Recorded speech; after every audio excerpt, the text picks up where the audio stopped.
இப்ப என்ன ஆச்சுன்னு தெரியல, வேற மாதிரி சொல்றாங்க.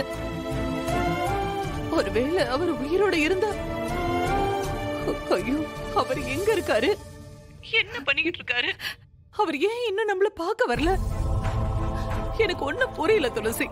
ஆக்சிடென்ட் நடந்ததுக்கும் நாம அவரோட இறந்து போன உடலை வாங்கினதுக்கும் நடுவுல என்ன நடந்திருக்கும்னு எனக்கு ஒண்ணுமே புரியல. அம்மா, இத்தனை நாளா நம்ம அப்பா இறந்துட்டாருன்னு நம்பிட்டு இருந்தோம். இப்போ அவர் உயிரோட இருக்க வாய்ப்பு இருக்குன்னு சொன்னதும் ஒரு சின்ன நம்பிக்கை கிடைச்சிருக்குமா. அந்த நம்பிக்கையை வச்சுக்கிட்டு நம்ம அவரை தேடுவோமா. கடவுள் புண்ணியத்துல அவர் திரும்ப வந்துட்டா எவ்வளவு சந்தோஷமா இருக்கும், எவ்வளவு பெரிய விஷயம். அதுக்கப்புறம் கேட்டுக்கலாம். இதை விட வேற என்ன சந்தோஷம் இருக்கு? ஆமா துளசி, கண்டிப்பா தேடணும். ஆரம்பத்துல இருந்தே நான் உன்கிட்ட சொல்லிட்டு இருந்தேன்ல, அந்த இருந்த உடல் அப்பாவோடதே இல்ல, அவர் செத்திருக்க மாட்டாருன்னு நான் சொன்னல. நான் நினைச்ச மாதிரியே நடந்திருக்கு பாத்தியா?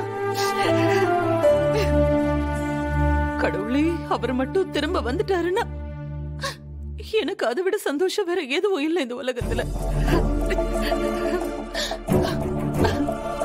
கண்டிப்பா அவர் திரும்ப வருவாருன்னு என் உள் மனசு சொல்லிக்கிட்டே இருக்கு.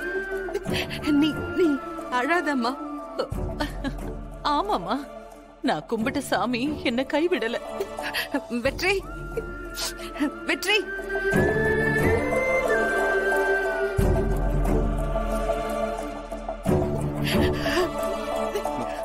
மேடம், என்னாச்சு மேம்? ஏன் அழறீங்க? அப்பா, மாமா அப்பா உயிரோட இருக்கிறதுக்கு, உயிரோட இருக்க சான்ஸ் இருக்குன்னு அம்மா சொன்னாங்க.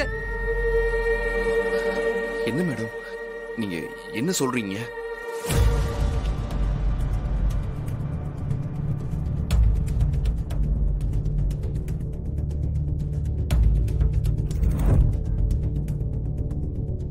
மேம், இது போதும் மேம். இனிமே நான் பாத்துக்கிறேன். போனை கொடுங்க.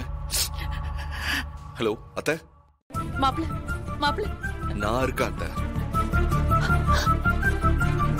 அத்தை, அதிகாரிங்க விசாரணை பண்ணி கண்டுபிடிக்கிற வரைக்கும் நாம பொறுமையா இருக்க வேண்டாம். நாமளும் ஒரு பக்கம் தேடுவோம்.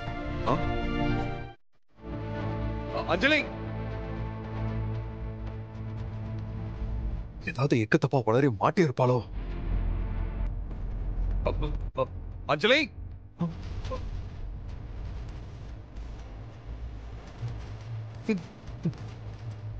என்னது இது? மாமா போட்டிருந்த மாலையெல்லாம் கழட்டி இருக்காங்க.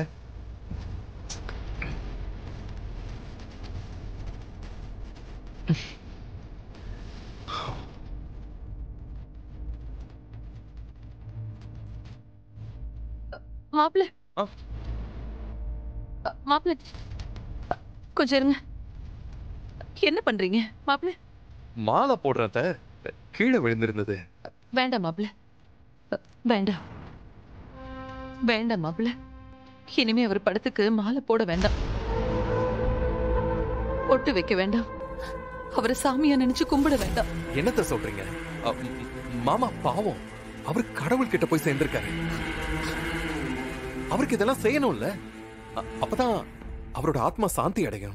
இல்ல மாப்பிள, அவரு அவர் அவரு உயிரோட தான் இருக்காரு.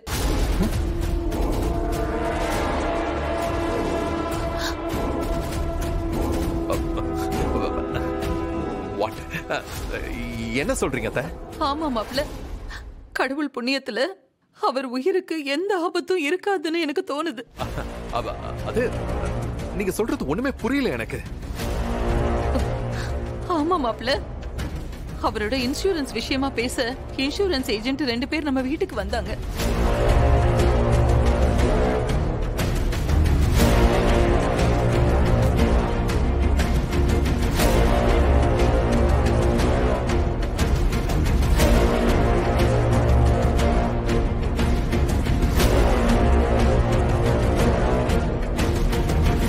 மாப்பிள, அவர் இப்போ எங்க இருக்காருன்னு தெரியல.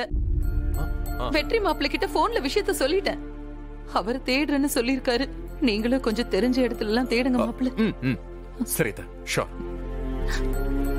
இனிமே இது அவருக்கு தேவையில்லை.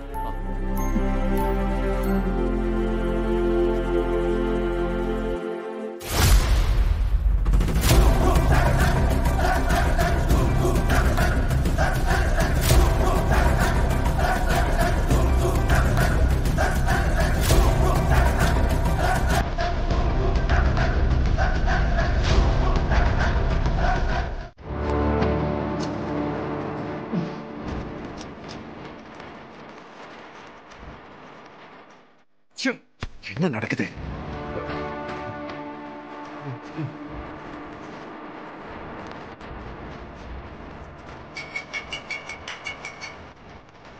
சார், டேய், என்னாச்சுடா?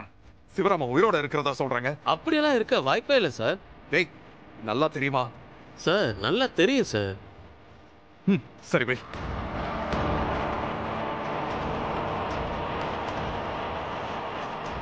என்ன நடந்திருக்கும்? என்ன நடந்திருக்கும்? என்ன நடந்திருக்கும்?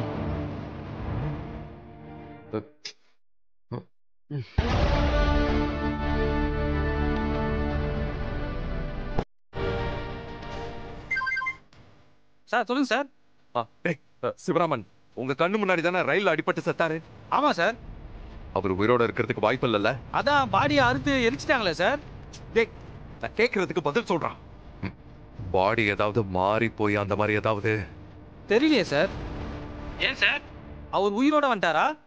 டேய், உன்னை, நீ போன போய். Sir sir sir sir sir என்ன எனக்கு கொஞ்சம் டவுட்டா இருக்கு சார். என்ன சொல்ற?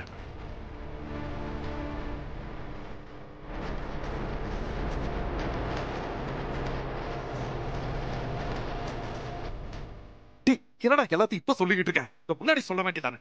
அது இல்ல சார், பாடி வந்துச்சு, சடங்கு காரியம்னு பண்ண வேண்டியதெல்லாம் பண்ணிட்டாங்க. அதான் அதை பத்தி யோசிக்கல. சரி, அந்த ஆளை பத்தி ஏதாவது தெரிஞ்சா எனக்கு தகவல் கொடு. சார்.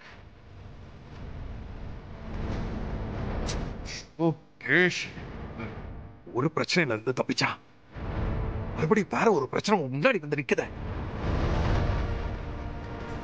அவள் மட்டும் உயிரோட வந்தா முருகன் நம்ம அம்மா கூட சேர்த்து வச்சிருவாரு.